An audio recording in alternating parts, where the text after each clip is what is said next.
Building a good structured meal plan does not have to be complicated. Just like with a lot of things in life, the first time we do it, we're always going to overcomplicate it. When the simpler and the easier that you make it on yourself, the more that you're going to stick to it. This doesn't mean your diet has to be chicken and rice, mundane and bland. So in this video, I'm going to show you the exact steps that I would take to build out your first diet, and some things that I wish I would have known when I was building my first diets as well. A big mistake that I made, and I'm sure that a couple of you guys watching this has also made, start losing weight. So you want to build a meal plan. Pick up a calorie calculator, find that number that says, oh, you will lose this much weight for this many weeks or whatever. Like, well, whatever goes into that diet, as long as it's under this set number, I'm going to lose weight in the best way possible. That is not the approach that I would ever suggest anyone take whenever you build a diet for yourself or for someone else. I think that a lot better approach is a macro-based approach, to where you nail your protein, your carbs, and your fats first, and whatever your calories end up being is what your calories end up being. The first step in building a diet plan for yourself is you have to tailor it to your goals. You can't just go copy someone else's diet or copy their diet, because they aren't you. They don't have your metabolism, your activity level, your schedule, etc., etc. Rule of thumb is, if you're wanting to lose weight, just keep your carbs below your protein intake. If you're trying to maintain, you can keep them in a similar range. And if you're trying to bulk or put on weight, I would suggest keeping your carbs above your protein. Keep your protein intake consistent no matter what stage you're in. I think that a lot of guys will try and toggle too many numbers or change too many things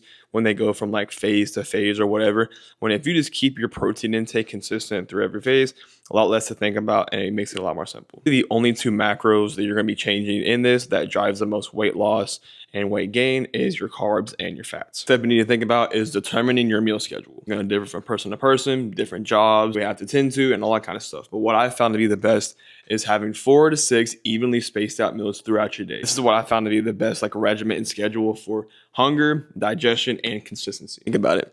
If you're trying to stuff all of your calories into 2 or 3 meals only per day, the likelihood of you going off plan is a lot higher than if you had 4 to 6 evenly spaced out meals that all have relatively the same amount of food in them. Now, for gym performance and recovery purposes, you want to really hone in on your peri-workout window. The peri-workout window is just what you're going to be eating before.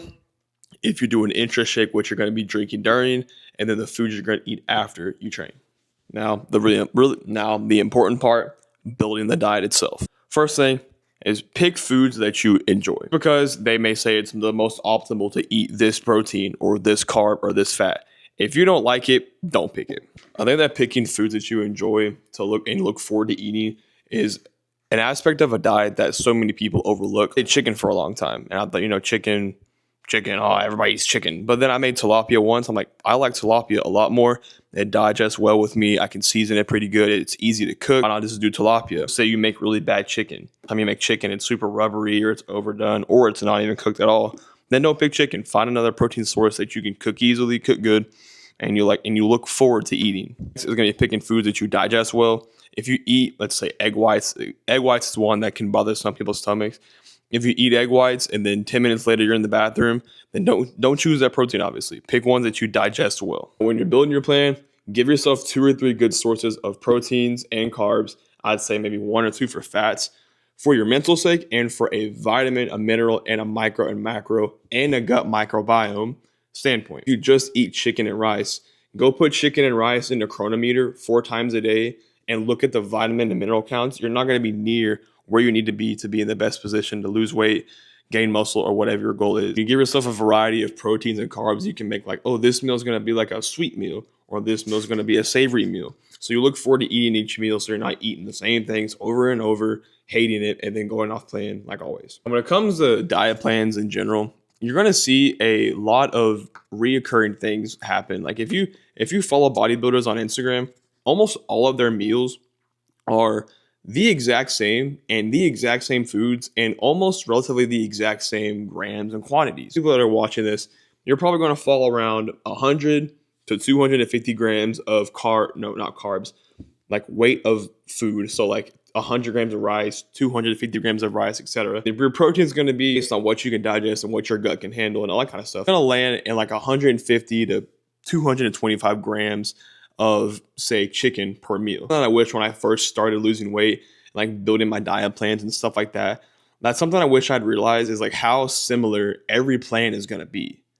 that you make. You know, the foods stay relatively the same. Quantities are going to stay relatively the same. Tailor certain things for certain goals, like your carbs and your fats. Another good thing that I wish I had done when I first started building diets and stuff like that is keep your portion sizes consistent across meals. You're going to keep it 10 times easier for you to understand, because let's say you have like 73 grams of fruit at this meal, then you have 98 grams of fruit at this meal. Makes your meal plan kind of junky, kind of dirty. If you just pick like 3 numbers that you have within your meal plan, like 50 grams, 75 grams, 100 grams. It's a lot more clean and simple and easier for you to understand. I'm gonna put on the screen a diet that I made for an example. Client Joe, 5'10", 200 pounds, trains 4 to 5 times a week.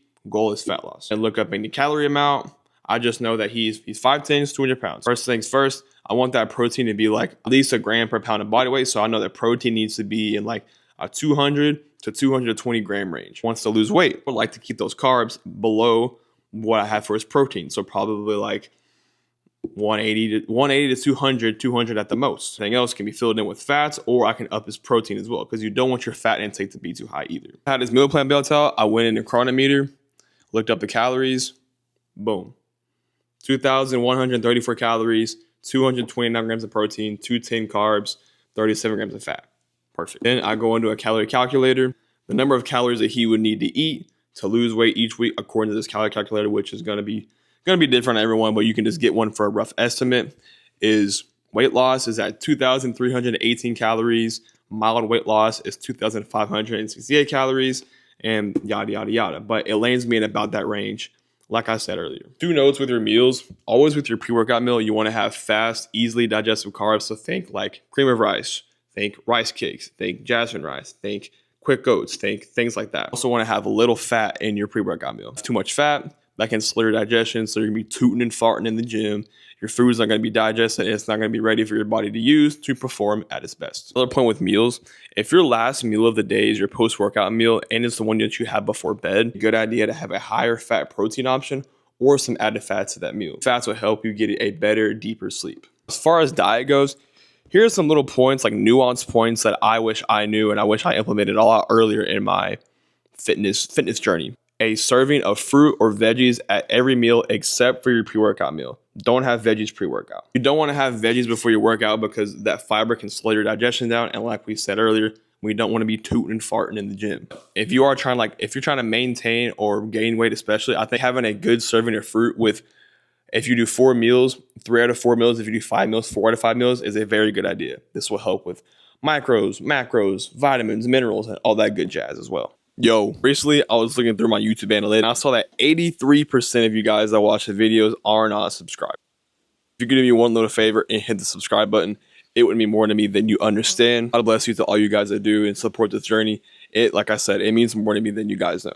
Back to the video. Every single diet you build, you have to look as like a science experiment. This diet you build for yourself, it probably won't work. The second one may work a little better, but maybe this food made your stomach feel bad.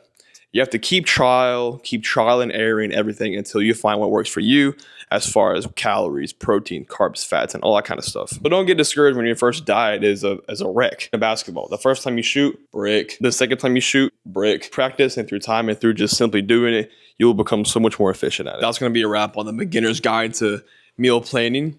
So that's going to be a wrap on the video on the beginner's guide to meal planning. Let me know down in the comments what issues you guys run into whenever you're building your diets or trying to figure out how much you need to eat for your goals. Let me know what you want to see in the next video. God bless all you guys who are watching these videos. Let me know if you like the educational content as well. I'm going to be rolling out a lot more educational content here in the future, so be tuned for that. But like I said, that's a wrap on the video. I love you guys. Have a great night. Have a great morning. Have a great day. Have a great whatever you're at in the day. And I will see you guys in the next one.